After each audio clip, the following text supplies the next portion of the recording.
Oh, regarde, une pluie de météorites. Non, c'est une blague, mais ce serait chouette, non? Si tu es fan de pleine lune, il y en a une qui arrive très bientôt.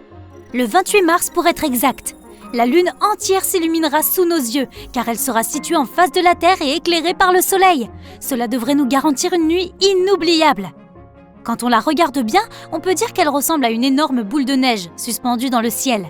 Certaines tribus indigènes de l'hémisphère nord de notre planète ont dû penser la même chose. C'est pourquoi ils l'appelaient la lune de neige lorsqu'elle était grande et pleine.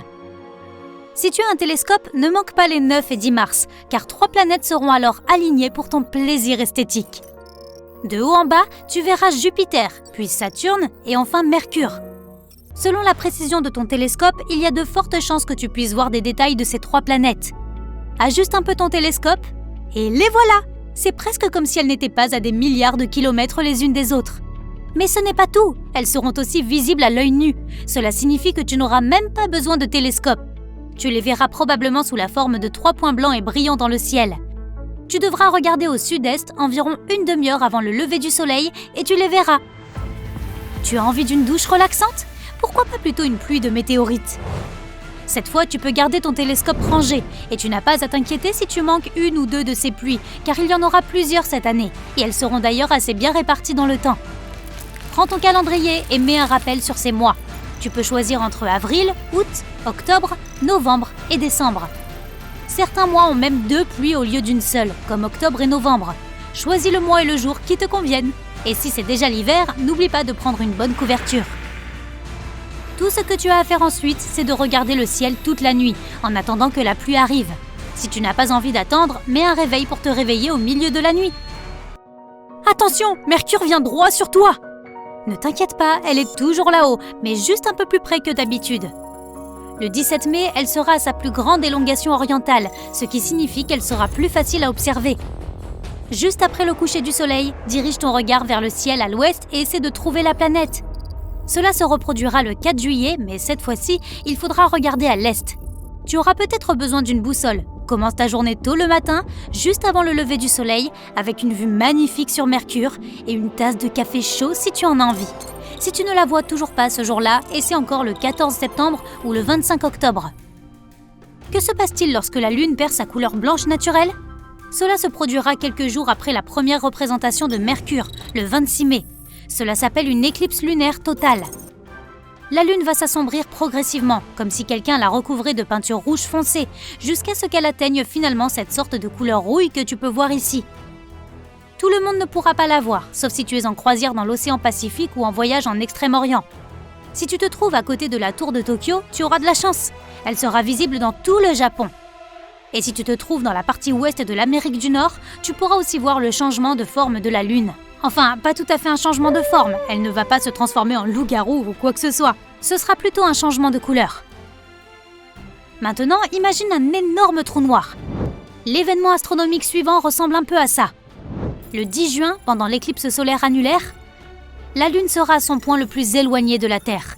Ce faisant, elle finira par masquer la plus grande partie du Soleil, ne laissant qu'une petite partie de sa courbure à notre vue. Si tu regardes le ciel à ce moment-là, depuis le Canada ou la Sibérie orientale, tu ne verras qu'un énorme anneau de lumière. Il y a de fortes chances que tu ne puisses pas dire que c'est la Lune qui se trouve là-bas, car elle sera de la même couleur que l'espace, c'est-à-dire une absence totale de couleur, ou juste un noir très profond. Et cet anneau que tu verras, c'est la lumière du Soleil. Puisqu'on parle d'anneaux, parlons de celui de Saturne. Cette planète a tout, des anneaux bien sûr, mais aussi et surtout 82 lunes. C'est comme si chaque année, de nouvelles lunes sortaient de nulle part.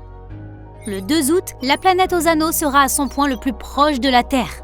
Et le Soleil nous aidera à la voir en l'illuminant. Non seulement elle sera plus brillante que pendant le reste de l'année, mais elle sera aussi visible toute la nuit. Ce sera le moment de ressortir ton télescope. Un télescope de taille moyenne devrait faire l'affaire, si tu veux voir ces anneaux et certaines de ces lunes. En tout cas, celle qui brille le plus. Une autre planète qui se rapproche est Jupiter. Cette fois-ci, ce sera le 19 août.